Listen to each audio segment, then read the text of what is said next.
Hey everyone, Pipcut here with another replay review. This time we have Zelda, who is a Diamond 1 Ayyubid in Japan player, versus the Drunken Smuggler on Rus, who is someone I have played against, someone I know. It's funny when you play this game, for as long as I have, you start to know the people who are generally in the same spot in the ladder. And see them a lot, so it's cool. I think I've even done a replay review of someone else who played against him. Drunken Smuggler is the king of Diamond through low cock, apparently. If I remember correctly, he likes to do... he was one of the first people doing fast castle into horse archers back before it was cool. So yeah, a big thing that you asked me about in my coaching Discord was, what do you do against the Rus pro scouts? So, pro scouts isn't just in general. Before I start, if you're interested in your own replay review or coaching services, check out my coaching Discord. A link is in the box below this video. So let's go ahead and get it. Theory-wise, Ayyubid, you actually have a little bit of unique opportunity here to deny pro scouts. I think the first thing you have to decide for yourself personally is if you want to duel pro scouts, i.e. you want to also pro scouts and duel for those deer, or do you want to just all in? If you're dueling for the pro scouts, one thing you can do is that you can straight up open, and for Ayyubid, I would suggest you do growth when you get a little bit of extra eco to afford this.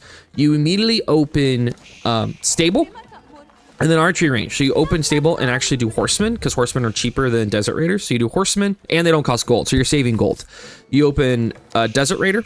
You open horsemen to immediately go to their closest deer pack. By the time your horseman gets there, if you've dropped the stable as you've aged up, you then get there and boom, he's trying to get his first sheep. Your horseman disrupts that. They will immediately make spearmen, and then you make archers and you deny. And while you're denying, you're researching pro scouts yourself, and the second pro scouts hits, you are just massing scouts and taking deer. While that's also happening, you didn't keep reacting. Does he make knights? You can make desert raiders, or you can make spearmen.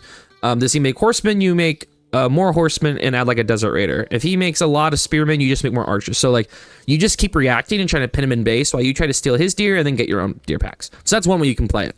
And your goal is you're catching, and in both these instances, what you're doing is that you're catching them by surprise. They're probably going to underscout you, because the tendency of people who do pro scout is they underscout and they don't actually see what you're going with, which then leads you to being able to surprise them with a lot of units, and they struggle to then fix it. Now, Rus has a general opportunity here, because with Golden Gate they can rebalance resources pretty easily, so that is something you're gonna run into. A good Rus player can start fighting you pretty effectively, but your goal is you get him by surprise. The other option is you just all in. I've done this recently and I found success with it. You just go military wing reinforcements, because you want to be able to drop a ram with your cavalry, and I open stable and then archery range. And I just make desert raiders. I get the free desert raider. I just make desert raiders. Desert raiders counter all cav that he might possibly do. If he then goes spearmen, you can either micro your desert raiders or start making archers. If they do mass archers, you can just start making horsemen out of stables, and then you just keep massing. You deny pro scouts, you try to cut them off from resources, and then if you want to be super aggro, you drop rams with your cavalry and push. My suggestion is they're going to probably try to want to rush castle anyway. People are just really into rushing castle first right now. Destroy their production. If you see them drop stables or archery ranges, have the rams destroy production. And then when your eco gets bad enough, you'll just kind of go castle naturally. But that's one way you could play if you want to be super aggro. So you say you actually try to deny. Let's see how it goes. Nice. Also, nice little thing he does here for those of you who play Ayyubids. He goes growth wing, which will give him extra berries. He makes sure not to over gather a berry so it doesn't disappear, which is pretty big. Okay, interesting. So it looked like you thought about fast castling because you got the stone for the tower, and now you're switching over to making units. So this is the first issue. If you really want to deny pro scouts, you need to be dropping a production building the second you entered feudal. And so this sort of indecision is actually going to already put you behind. Thank you. My cousin just got me coffee. Very nice of her. Gotta take a quick sip. Oh my god, my daughter's been sick the past 2 nights, so the sleeping has been non-existent for our family. So see how he already is pushing the deer in. The Rus players love to use their 3 scouts to just start soft pushing deer in. So you need to be there immediately, even with your first scout, just to disrupt that push in. 2, he already is clicking on professional scouts. So you already needed the stable being dropped, so you got your horsemen there before he could either A, push the deer in, or just start taking them all really quickly. So this indecision of starting on stone, maybe going all this wastes time. you needed to be decisive about the thing you're going to do, because pro scouts, they're on such a good timer that you can't be indecisive like this. So honestly, I would have suggested, if you go against to fast castle, just fast castle. And what you're trying to catch them there is the way you win on fast castle is grabbing relics, but also just like trying to do an overwhelming push with castle units before he's able to switch out of like his pro scout move. Now it's risky because they then get enough deer and they live, then they'll just have food forever and gold kind of, but that's a strategy if you want to do it. But this indecision already is putting you behind.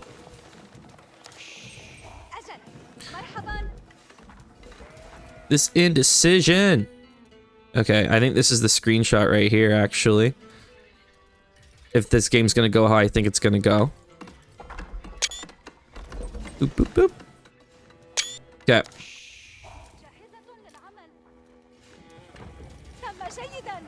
The stable's too late. Where's the stable go? Okay, so right here. Hey, now you're going, but like, so you're gonna go deny this deer pack, right? Look at this deer pack. It's already basically gone. He's not even going to pro scout it. He's just going to push it and shoot it so his scouts can go focus on other deer packs. So you haven't forced him to do anything differently, and he's gotten to do everything he wanted. Your Desert Raider isn't even out yet. So like, to me, this is the core issue of the plan you had. You weren't decisive in the choice. You didn't get there fast enough. And with one deer pack down, he could basically fast castle if he really wants a one deer pack. Now you're denying this. This is good. You've killed almost all his scouts. When he's running like this, you're about to say switch to arrow. You might be able to snipe it. So what's he going to do? He's going to switch immediately into horseman, which is great for you. If you just keep making Desert Raiders, horsemen won't counter. Horsemen only counter if they get more than the Desert Raiders. Desert Raider, it's this really weird thing with the interaction between horseman and Desert Raider, where if there's one more Desert Raider, the Desert Raiders will wipe. If there's one more horseman, the horseman will, or if there's like a few more, if there's more horsemen, the horseman will wipe really bad. It's very like one-sided how it ends up being.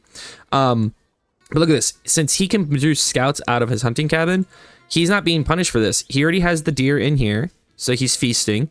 He's gotten this half of the pack, because he might have lost 4 scouts, which sucks, but like he's been making scouts the whole time. So he's totally okay. And now it looks like he's going to be fighting you, and it looks like you're going castle. That's fine, honestly. You've done a lot of work. But you're all timing here. I mean, that's Ayyubid in general. Ayyubid is all about that early castle timing, early castle timing. But boys are going to be important for you here. Basically, when you age up, you need to be making pure lancers and just go for it. Your food's going to be an issue, though. And this is how he beats you. He's going to beat you by... You just ran out of sheep since you didn't pro scout yourself. You need to go into berries. And he has map control with horsemen. My fear is you won't be able to actually make enough units. A big thing, too, is if you're going to do this castle timing, you have to push. Your production has to be there. So you need, I would say, like 3 to 4 stables. Like, you want to be making chunks of lancers to take advantage of that timing. Because you're almost a castle. He hasn't clicked up yet. He's actually kind of investing. So this is great for you, actually. When you see him making a lot of units, this is really, really good for you. My concern is your food availability. So you actually need to be back at base. Just make sure you can get these next set of berries. And the berries is kind of going to be your win condition. You kind of have to like win by, or the berries up here. You basically have 2 berry packs to win this game. Because if you start adding farms, he's just going to way out eco you. Which sucks, but like Ayyubid is all about this early castle push. And the reason it works so well is because unlike other civs who have to dedicate a chunk of their workforce to building the landmark, you get to just make the landmark for free. And so you got to use that to be able to drop multiple production buildings so that you're just producing a lot of units and overwhelming him before he can respond. And that to me is probably the game. He's just going to have so much food. If he just plays this somewhat smart. He aged up fast, so he rushed his age up. Yeah, he rushed it. And that's the problem with the Ayyubid age up as well, is that you can't rush it. So if he sees it happening, he can catch back up. See, it feels like this is going to go wrong. He's just going to have more units. You're not going to be producing units fast enough. See how slow? Every 35 seconds, you want multiple production buildings to win this. Go grab the relics.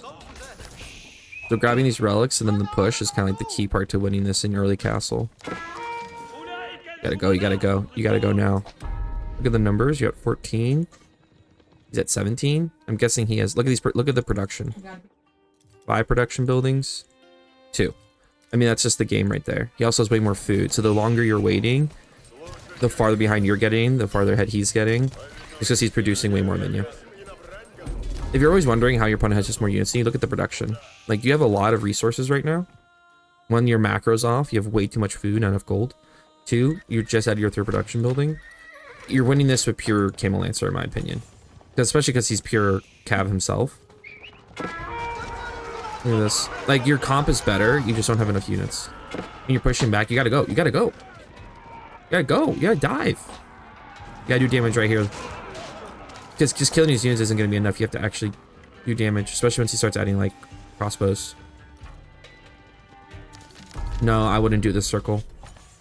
Do it with, like, 2 Camel Lancers, but you gotta keep pushing. Because you see how you can just push you away, and now you're just losing Camel Lancers for nothing? Ooh, good dive after he left, but look how many units he has. Like, if you had been pushing the front, that would have been good. The thing you really needed to do here was once you have him stuck in base, you needed to immediately start making archers or crossbows or something, or a siege workshop, and just start making manjaniques. So the way you win this is build the mass, push him back, and then start manjaniquing with the flame version of it through his base, destroys production, and that's how you win. You overdove when you didn't have an opening, and you gave him time to build too many units. I hope that was helpful. Let me know if you have any questions or you're interested in coaching, and good luck on your games.